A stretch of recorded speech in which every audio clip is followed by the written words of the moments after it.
नमस्कार, उत्तराखंड एक्सप्रेस में आप सभी का बहुत स्वागत है। आपके साथ मैं हूं नलिनी पांडे। देहरादून से सबसे पहली खबर। सीएम पुष्कर सिंह धामी ने राज्य में सख्त भू कानून को लेकर एक और नई समिति का गठन किया है।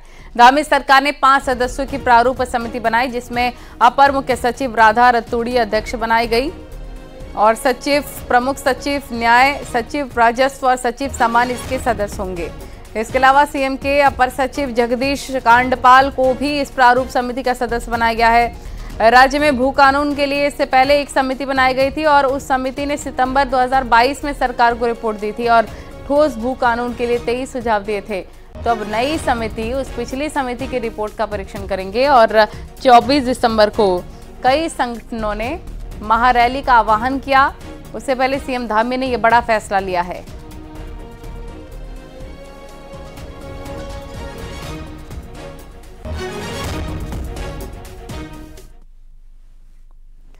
देहरादून से एक और बड़ी खबर। उत्तराखंड सरकार ने एस्मा लागू किया है। 6 महीने तक विभागों में हड़ताल पर अब रोक लगा दी गई है।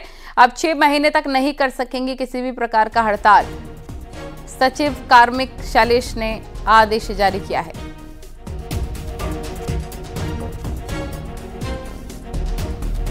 ये बड़ी खबर। उत्तराखंड सरकार ने एस्मा लागू कर दिया है। एस्मा लागू होने का मतलब ये कि अब कोई भी हड़ताल और प्रदर्शन तरह की चीजें नहीं होंगी 6 महीने तक।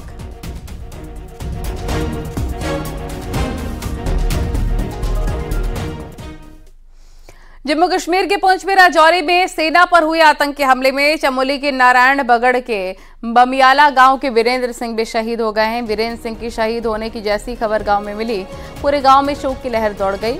शहीद जवान के पार्थिव शरीर को रुड़की लाया जा रहा है और शनिवार को शहीद को शव उनके गांव लाया जाएगा। वीरेंद्र सिंह अपने पीछे पत्नी और 2 बेटियों को छोड़ गए। जम्मू कश्मीर के पुंछ में आतंकी हमले के बाद ऑपरेशन जारी है। इस हमले में 4 जवान शहीद हो गए हैं।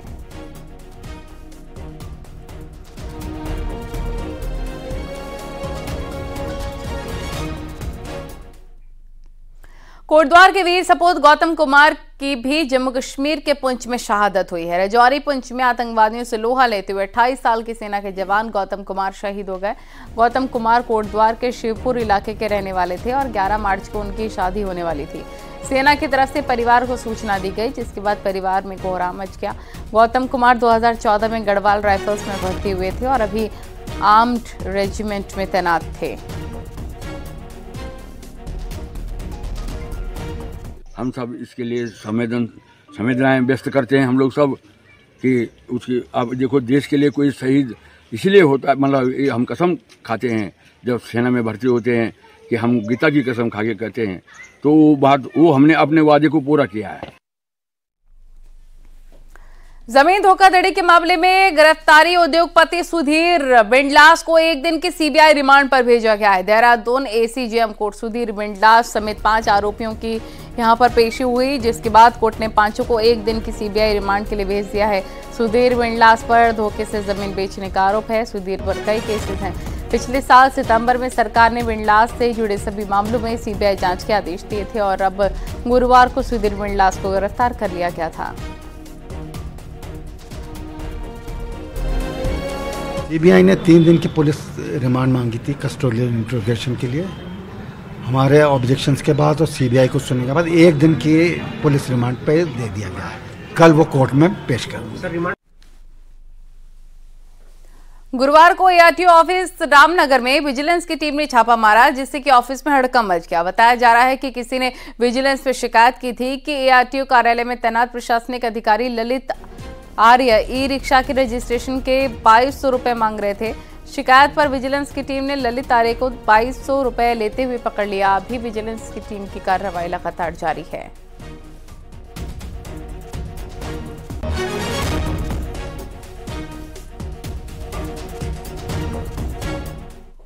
चमोली के नंदा देवी राष्ट्रीय पार्क के अंतर्गत जोशीमठ के ठीक सामने चाई गांव की पहाड़ियों पर अचानक से आग लग गई। आग लगने से चारों तरफ धुआं ही धुआं फैल गया और आग आगे की ओर बढ़ती जा रही है।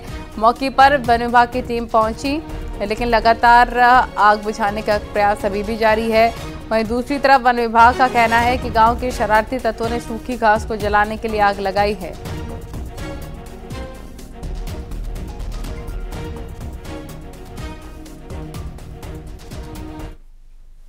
नैनीताल में शेरवानी के पास दो बाइक आपस में टकराई, जिसमें 3 लोग घायल हो गए हैं। बाइकों की टक्कर इतनी जबरदस्त थी कि तीनों को तत्काल स्थानीय लोगों ने अस्पताल में भर्ती करवाया, जहां इलाज के दौरान उनको हल्द्वानी के लिए रेफर कर दिया गया है। बताया जा रहा है कि स्नोव्यू के लिए एक दंपति बाइक से जा रहे थे, उसी दौरान ऊपर की तरफ से एक और बाइक सवार आया, दोनों की आपस में भिड़ंत हो गई। 3 मरीज आए थे। एक्सीडेंट बताया जा रहा है नैनीताल में मल्लीताल की तरफ हुआ है एंड तीनों मरीज में से एक की स्थिति ज़्यादा गंभीर है, तीनों को चोटें आई हैं। बागेश्वर में एक स्वाट एम्बुलेंस आपात सेवा के ड्राइवर अब लोगों के लिए आफत साबित हो रहे हैं। यहां पर मरीज लेकर आ रहे एम्बुलेंस ड्राइवर नशे की धुत में एम्बुलेंस ड्राइव कर रहे हैं और मरीजों को मरने के लिए सड़क पर छोड़ देते हैं। लोगों की पहल के बाद मरीज को दूसरी एम्बुलेंस से अल्मोड़ा भेजा गया। पीड़ितों ने इसकी शिकायत डीएम से भी की। मरीज के परिजनों ने इसका पूरा वीडियो बनाया। वीडियो वायरल होने के बाद प्रशासन ने आनन फानन में एम्बुलेंस ड्राइवर को हटा दिया है।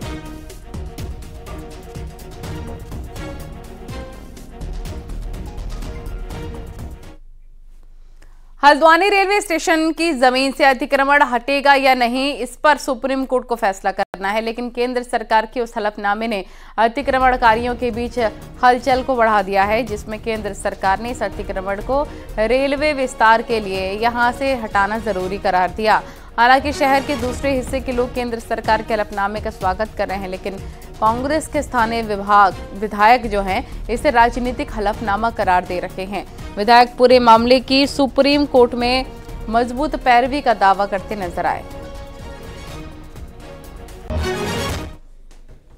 बिल्कुल हटना चाहिए कि देखो हल्द्वानी कुमाऊं जो है, कुमाऊं का द्वार हल्द्वानी है और यहाँ से क्या है कि कई यात्री हमारे नैनीताल आते हैं, पहाड़ों को जाते हैं, तो जब हमारा रेलवे स्टेशन अच्छा दिखेगा और उसका संदेश हमारा उत्तराखंड का, हमारे हल्द्वानी का संदेश पूरे भारत में जाएगा, इसलिए अतिक्रमण हटना बहुत जरूरी है। देखिए, केंद्र सरकार का जो मंतव्य है वो हम जानते ही हैं। रेलवे एक्सटेंशन तो एक बहाना है, लेकिन धार्मिक उन्माद फैलाकर किस तरीके से लोगों को, बेबस लोगों को परेशान करने का वो प्रयास लगातार पूरे देश में कर रहे हैं। तो कोई नई रणनीति नहीं है, वो सुप्रीम कोर्ट है, न्याय का सर्वोच्च मंदिर है, हमें उस पर बहुत भरोसा है। लोकसभा और राज्यसभा से सांसदों के निलंबन के विरोध में कांग्रेस और सहयोगी दलों ने राजभवन कूच किया। हालांकि पुलिस ने प्रदर्शन कर रहे कांग्रेसियों को हाथी बड़कला में रोक दिया। कांग्रेसियों का कहना था कि लोकसभा और राज्यसभा में सांसदों का निलंबन भारतीय लोकतंत्र के इतिहास का काला दिन है। प्रदर्शन में पूर्व सीएम हरीश रावत, कांग्रेस प्रदेश अध्यक्ष करण माहरा, नेता प्रतिपक्ष यशपाल आर्य, प्रीतम सिंह, हरक सिंह रावत मौजूद रहे। जो भारतीय जनता पार्टी और आरएसएस के खिलाफ बोलता है उनको या तो गिरफ्तारी की जा रही है, ईडी सीबीआई से डराया जा रहा है, और आज तो गजब हो गया जब 142 से ज्यादा सांसदों को निलंबित कर दिया गया। वो सांसद के खिलाफ कार्रवाई नहीं होती, जो गलत पास देके संसद में आक्रमण कराने की घटना घटाता है उसके खिलाफ कोई कार्रवाई नहीं। जिस तरह से लोकसभा के और राज्यसभा के 146 माननीय सदस्यों का निलंबन हुआ है, निश्चित रूप से वो संख्या बल के आधार पर विपक्ष की आवाज को कुचलना चाहती है, दबाना चाहती है। और लोकतंत्र के मंदिर में लोकतंत्र के पुजारियों की हत्या हो रही है, अपोजिशन का गला घोंटा जा रहा है, दबाया जा रहा है, निलंबन किया जा रहा है। देखिए, देश के संसदीय इतिहास में ये पहली मर्तबा हुआ कि इतनी बड़ी संख्या में लोकसभा और राज्यसभा के सांसदों को निलंबित किया गया है। सत्ता में बैठे हुए लोग सत्ता के बल पर जो है विपक्ष को दबाने का काम कर रहे हैं।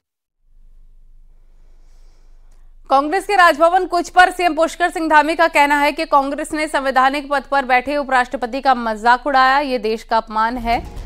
जिस जाट समाज से उपराष्ट्रपति आते हैं उस समाज का भी मजाक उड़ाया गया। सीएम ने कहा, दूसरों को अपमानित करना कांग्रेस की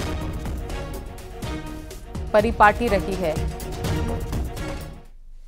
देखिए, बहुत दुख होता है जब एक संवैधानिक संस्था पर बैठे हुए हमारे उपराष्ट्रपति, उनके खिलाफ इस प्रकार की टिप्पणियां की गई हैं, इस प्रकार से भद्दा मजाक बनाया गया है। वो देश के उपराष्ट्रपति का, देश का तो कहीं न कहीं मजाक ही है। इसके साथ साथ वो हमारे उपराष्ट्रपति जी जिस वर्ग से आते हैं, किसानों के बीच से आते हैं, हमारे बड़े जाट समाज के बीच में से आते हैं, उस समाज का भी अपमान इन्होंने किया है। उत्तराखंड में नशा मुक्ति के लिए प्रमुख शैक्षणिक संस्थानों में अलग से सेल बनाए जा रहे हैं। आज सीएम पुष्कर सिंह धामी ने राज्य स्तरीय NCORD की मीटिंग ली और अधिकारियों को निर्देश दिए कि नशीले पदार्थों पर प्रभावी रोकथाम के लिए कार्य योजना बनाई जाए। सीएम ने कहा कि प्रमुख शैक्षणिक संस्थानों में अलग से सेल गठित करने की जरूरत होती है, तो इसे किया जाए। सीएम ने मीटिंग के दौरान वर्चुअली जुड़े नशा मुक्त गांव के अंतर्गत चिन्हित 85 गांवों, वार्ड के ग्राम प्रधानों और वार्ड मेंबर्स को नशा मुक्ति की शपथ भी दिलाई। सीएम ने कहा 2025 तक उत्तराखंड को ड्रग फ्री बनाने के लिए सभी विभागों को प्रयास करने होंगे। मुख्यमंत्री ने कहा कि सभी जिलों में ड्रग काउंसलिंग सेंटर बनाए जाएं। शिक्षा विभाग पाठ्यक्रम में नैतिक शिक्षा और नशे के दुष्प्रभाव से संबंधित विषय शामिल किए जाएं।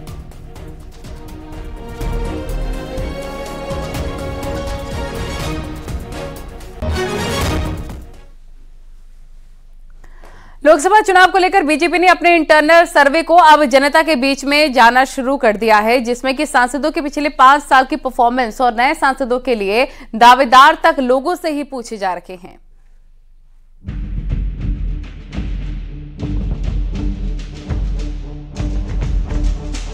लोकसभा चुनाव को लेकर बीजेपी फुल इलेक्शन मोड में आ गई है। अब सांसदों के पिछले 5 साल के रिकॉर्ड और परफॉर्मेंस के आधार पर सर्वे शुरू हो गया है।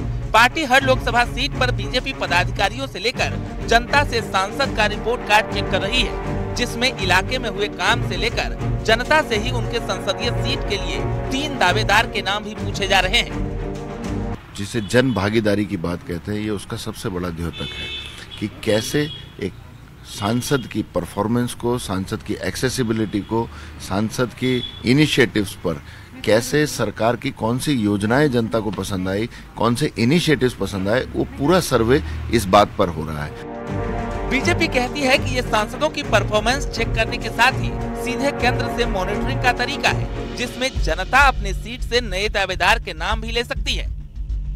जो ये हमारा जनमन सर्वे है, आदरणीय प्रधानमंत्री जी द्वारा नमो ऐप के माध्यम से हमने ये शुरू किया है। अभी जनमन सर्वे में एक तो हमारा पूरा प्रधानमंत्री जी द्वारा जितनी भी योजनाएं हैं जन जन तक पहुंच रही हैं, उसमें कई तरह के सवाल रखे गए हैं। नहीं, भारतीय जनता पार्टी के करोड़ों कार्यकर्ताओं से, भारतीय जनता पार्टी के करोड़ों सिंपैथाइजर जो हैं, जो देश के प्रधानमंत्री नरेंद्र भाई मोदी जी की नीतियों पे, विचारों पे, पॉलिसीज पे विश्वास करते हैं, उन सभी लोगों के लिए नमो ऐप पर जनमन सर्वे का कार्यक्रम शुरू किया गया है। बीजेपी हाईकमान ने लोकसभा चुनाव को देखते हुए क्लियर मैसेज सांसदों नेताओं को दे दिया है कि जो जनता को पसंद होगा, टिकट परफॉर्मेंस के आधार पर उसी का पक्का होने वाला है। न्यूज 18 के लिए देहरादून से भारती सकलानी की रिपोर्ट।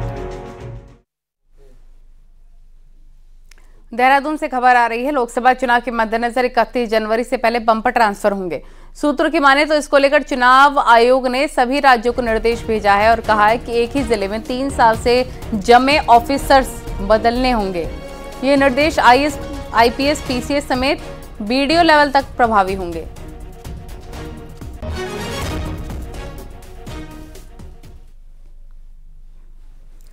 पहाड़ों में लगातार ठंड बढ़ती जा रही है, जिसके बाद जगह जगह प्राकृतिक झरने भी जम चुके हैं। पीने का पानी भी जमने की कगार पर है। हालांकि मौसम विभाग ने पहाड़ों में 2 दिन बाद मौसम बदलने का पूर्वानुमान जताते हुए बर्फबारी और बारिश की चेतावनी जरूर जाहिर की है, लेकिन उससे पहले पहाड़ों में पड़ रही सूखी ठंड से लोगों का हाल काफी बेहाल है।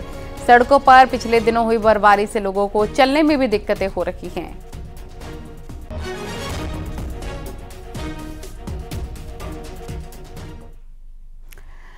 पहाड़ के ऊंचे इलाकों में भले ही बीते दिनों कुछ स्नोफॉल हुआ हो, बावजूद इसके आपको ये जानकर हैरानी होगी कि बीते कुछ सालों से यहाँ की सर्दियां गर्म होने लग गई हैं। आलम यह है कि ज्यादा ऊंचे इलाकों को छोड़ दें तो पहाड़ के निचले इलाकों में बारिश नहीं होने से जहां पर सूखे जैसे हालात पैदा हो रखे हैं। देखिए रिपोर्ट।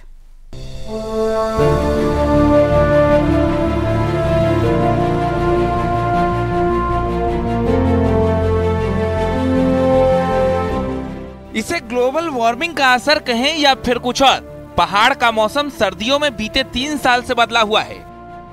आलम यह है कि सर्दियों के जिन महीनों में पहाड़ों में बारिश और बर्फबारी जमकर होती थी, वहीं बीते 2 सालों की तरह इस साल भी हर तरफ सूखा ही नजर आ रहा है। ज्यादा ऊंचे इलाकों को छोड़ दें तो पहाड़ के निचले इलाकों में कड़कड़ाती ठंड पूरी तरह से गायब है। साथ ही इस बार अधिकतम तापमान 4 डिग्री से भी ज्यादा बढ़ चुका है। हालात तो ये है कि मौसम के इस बदले मिजाज का असर ग्लेशियर पर भी पड़ रहा है। हमारा जो अधिकतम तापमान है वो भी देखने में आया करीब इस बार हम देख रहे हैं कि पिछले साल के मुकाबले करीब 4.3 डिग्री ये दिसंबर के महीने में बढ़ गया है टेम्परेचर। तो इससे भी जो है फसलों पे एक तो पानी नहीं है, दूसरा तापमान बढ़ने से भी उन पे जो है दुष्प्रभाव पड़ेगा। मौसम के मिजाज में आए इस बदलाव के कारण खेती तो बर्बाद हो ही रही है, साथ ही इसका असर बागवानी पर भी पड़ रहा है। यही नहीं, बारिश और बर्फबारी की बेरुखी से पेयजल संकट भी गहरा गया है। हालात तो इस कदर खराब हैं कि प्राकृतिक जल स्रोत पूरी तरह सूख गए हैं। बीते 3 सालों में पहाड़ के मौसम में काफी तब्दीली देखी गई है। साल 2021 के नवंबर में रत्ती भर भी बारिश नहीं हुई थी, जबकि दिसंबर में 9.8 mm बारिश हुई थी। बीते साल नवंबर और दिसंबर में 1 बूंद भी पानी नहीं गिरा। वही बात इस साल की करें तो नवंबर में 3 मिलीमीटर बारिश हुई, लेकिन दिसंबर में अब तक सूखा ही पड़ा है। मौसम में आ रहे इस बदलाव को जानकार इंसानों के साथ ही खेती के लिए भी खतरनाक मान रहे हैं। हमारे जो ड्रिंकिंग वाटर सोर्सेज हैं उनमें कमी आएगी, और साथ में जो है ड्राई मौसम होने से जो है आपके जो एलर्जी की जो है प्रॉब्लम्स जो है होएगी, और साथ में जो है जो वेजिटेशन वगैरह है या जो क्रॉप्स है उन पर भी जो है इसका जो है बुरा प्रभाव पड़ेगा। पहाड़ के मौसम में आ रही ये तब्दीली पूरे उत्तर भारत को प्रभावित कर रही है।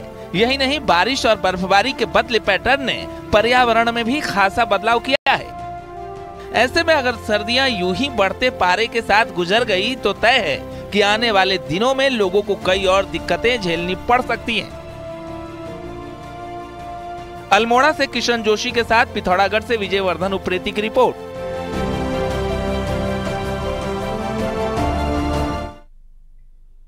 और चलिए अब आपको दिखाते हैं पहाड़ टॉप 10 न्यूज। कोविड के नए वेरिएंट JN1 को लेकर सिविल अस्पताल में अलर्ट। CMS ने बताया कि स्वास्थ्य विभाग की गाइडलाइन का करवाया जा रहा पालन। उत्तरकाशी में गंगा स्वच्छता के दावे साबित हो रहे हवाई। मरे पशुओं को गंगा नदी में खुलेआम लोग कर रहे प्रभावित। लोगों ने की कार्रवाई की मांग। सांसदों के निलंबन के विरोध में कांग्रेस ने कोटद्वार में प्रदर्शन किया। सरकार का पुतला फूंकते हुए कांग्रेस कार्यकर्ताओं ने शहर भर में जुलूस निकाला। विपक्षी सांसदों के निलंबन पर अल्मोड़ा में भी कांग्रेस कार्यकर्ताओं में आक्रोश। केंद्र सरकार के खिलाफ जमकर नारेबाजी। सांसदों के निलंबन के विरोध में विपक्षी नेताओं ने पिथौरागढ़ में प्रदर्शन किया। इस दौरान प्रदर्शनकारियों ने केंद्र सरकार का पुतला जलाकर अपने गुस्से का इजहार किया। अल्मोड़ा में विकसित भारत संकल्प यात्रा में कैबिनेट मंत्री रेखा आर्य शामिल हुई। केंद्र और राज्य सरकार की उपलब्धियों को बताया, साथ ही लाभार्थियों को चेक बांटे।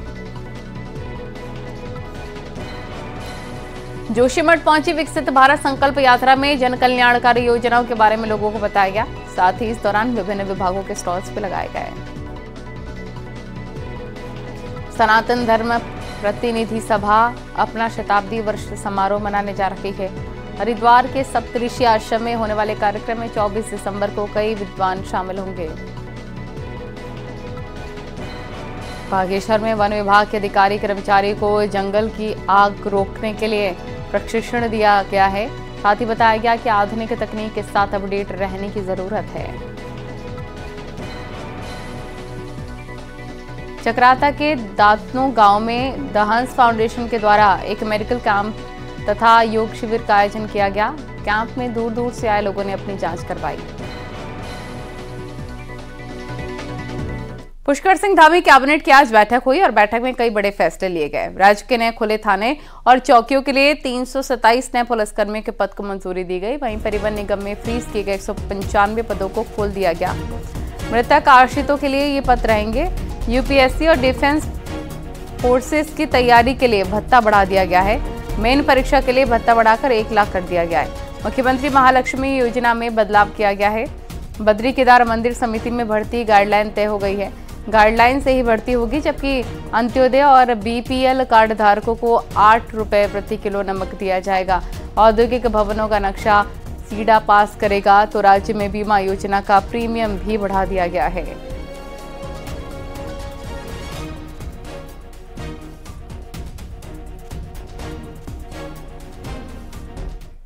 टनकपुर में आज सीएम पुष्कर सिंह धामी ने टनकपुर से देहरादून के लिए वॉल्वो बस को हरी झंडी दिखाई। इसके साथ ही सीएम ने खुद बस में बैठकर सुविधाओं के बारे में जानकारी ली और कुछ दूर सफर भी किया। टनकपुर से देहरादून के वॉल्वो बस चलने से लोगों को काफी ज्यादा राहत मिलेगी।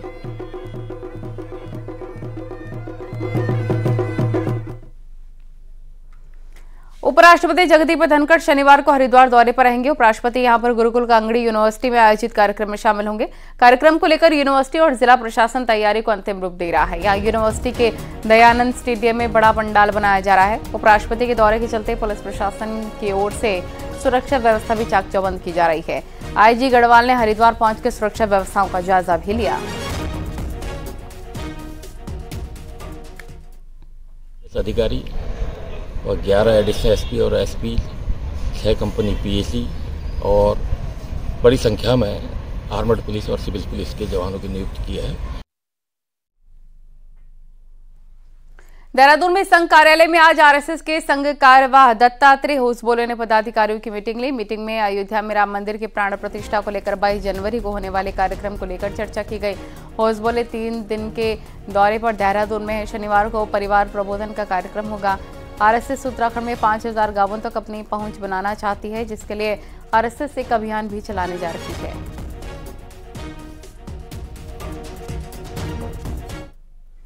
अल्मोड़ा जिले की स्वास्थ्य व्यवस्था पटरी से उतरी हुई है। 60% से अधिक डॉक्टर्स के पद खाली हैं। विशेषज्ञों के तो और भी बुरे हाल है। मरीज परेशान है तो कांग्रेस स्वास्थ्य मंत्री को घेरने में लगी है।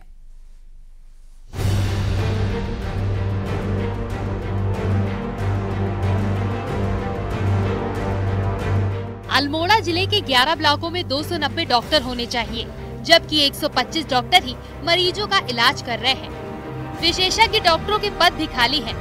हालात ये है कि अधिकांश मरीजों को हायर सेंटर रेफर कर डॉक्टर अपना पल्ला झाड़ लेते हैं। वर्तमान में हमारे जनपद में 290 स्वीकृत पद हैं। उसके अगेंस्ट हमारे 125 डॉक्टर कार्यरत हैं। कुछ बॉन्डधारी चिकित्सक भी हैं। तो विशेषज्ञों की शॉर्टेज है, उसमें 43 के करीब यहाँ पे कार्यरत हैं। पर जो बड़े अस्पताल हैं, डिस्ट्रिक्ट हॉस्पिटल हैं, वहाँ पे ऑलमोस्ट विशेषज्ञ हैं। जिले की स्वास्थ्य व्यवस्था का ये हाल तब है जब जिले के प्रभारी मंत्री और स्वास्थ्य मंत्री धन सिंह रावत हैं। उसके बावजूद मरीजों को भारी दिक्कतों का सामना करना पड़ रहा है। देखिए, प्रदेश के स्वास्थ्य मंत्री जो जिले के प्रभारी मंत्री भी हैं और जिन पे पूरे प्रभार इस जिले का एक प्रभारी के रूप में दायित्व भी है, लेकिन अल्मोड़े जिले की जो चाहे महिला चिकित्सालय हो, चाहे जिला चिकित्सालय और बेस चिकित्सालय हो, वहाँ की स्थिति दिन पर दिन बहुत खराब होती जा रही है। और पहाड़ पर स्वास्थ्य सुविधाओं का अभाव तो किसी से नहीं छिपा, लेकिन जब जिले के प्रभारी मंत्री खुद अपने जिले की स्वास्थ्य व्यवस्था को पटरी पर नहीं ला पा रहे हैं, तो बाकी जिलों का क्या हाल होगा, इसका अंदाजा खुद ही लगाया जा सकता है। न्यूज़ 18 के लिए अल्मोड़ा से किशन जोशी की रिपोर्ट। उत्तरकाशी के चिन्याली सौड़ में नागराज देवता के मंदिर में पांडव नृत्य का समापन समारोह हुआ, जिसमें बड़ी संख्या में श्रद्धालु पहुंचे। ग्रामीणों ने प्रसिद्ध नागराज मंदिर में दर्शन किए और ढोल दमाओं की धुन पर नाचते गाते नजर आए। ग्रामीणों ने नागराज देवता के मंदिर को पर्यटन स्थल से जोड़ने की मांग की।